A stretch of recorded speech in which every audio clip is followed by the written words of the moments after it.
जय हिंद, जय भारत दोस्तों। आज मैं एक बार फिर से आपका स्वागत करता हूं आपके अपने पसंदीदा और विश्वसनीय यूट्यूब चैनल सैनिक वेलफेयर वन में, जो देता है आपको बहुत अच्छी और रोचक भरी जानकारियां जो होती है आपके लिए और आपके अपनों के लिए फ़ायदेमंद। तो दोस्तों, आज मैं एक बहुत ही अच्छी न्यूज़ लेके आया हूं। ये न्यूज़ है हमारे देश के उन वीर जवानों के लिए जिनकी वजह से आज हमारा वजूद है। यानी कि हम बात कर रहे हैं हमारे देश के उन सैनिक जवानों के लिए जो बॉर्डर पर दिन रात हमारी चौकसी करते हैं और शहीद हो जाते हैं। शहीद होने के बाद उनके परिजनों को सरकार की तरफ से जो सुविधाएं दी जाती है, उन्हीं में ही सरकार की एक नई घोषणा है कि शहीदों को सदा नमन। युद्ध में शहीदों के पोता पोती, दोहते दोहती और भाई बहन के बेटी बेटी को भी मिल सकेगी सरकारी नौकरी। आखिर में ये न्यूज़ क्या है, तो इस न्यूज़ को पूरी तरह से जानने के लिए बढ़ते हैं न्यूज़ की तरफ।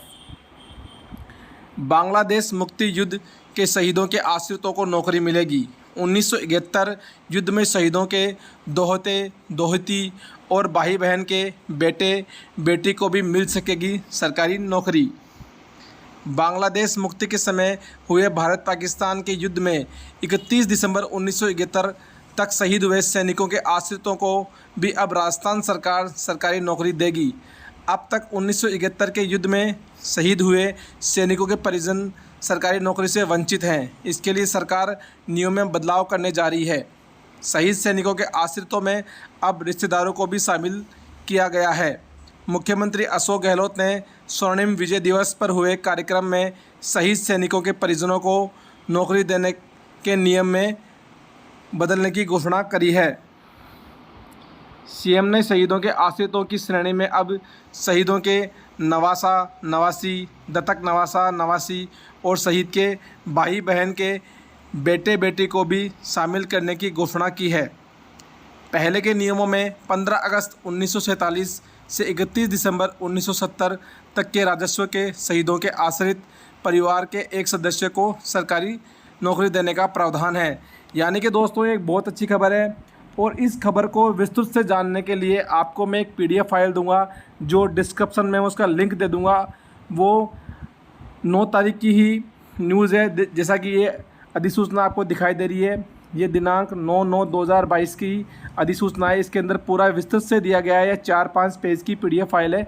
इसमें कम्प्लीटली आप इसको रीड कर सकते हैं और इसका फ़ायदा उठा सकते हैं और उन आश्रितों के पास में ये न्यूज़ पहुंचा सकते हैं जो काफ़ी लंबे समय से सरकारी नौकरी का इंतज़ार कर रहे हैं। तो दोस्तों, इसके अंदर पूरा तरीके से दिया हुआ है कि क्या क्या शर्तें लागू होगी, किस चीज़ को क्या क्या कैसे मिलेगा।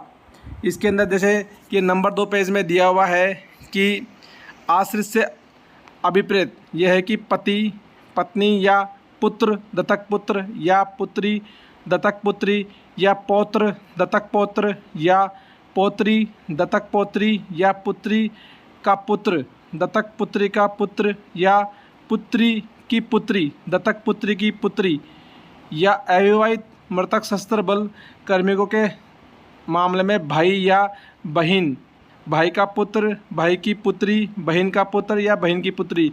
यानी कि दोस्तों, ये जितने भी रिलेशन है इनको नौकरी मिलने की संभावना है।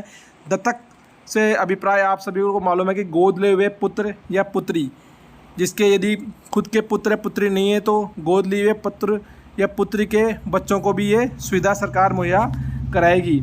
इसके अंदर पूरा डिटेल से दिया हुआ है। आप इस PDF फाइल को डाउनलोड करके देख सकते हैं।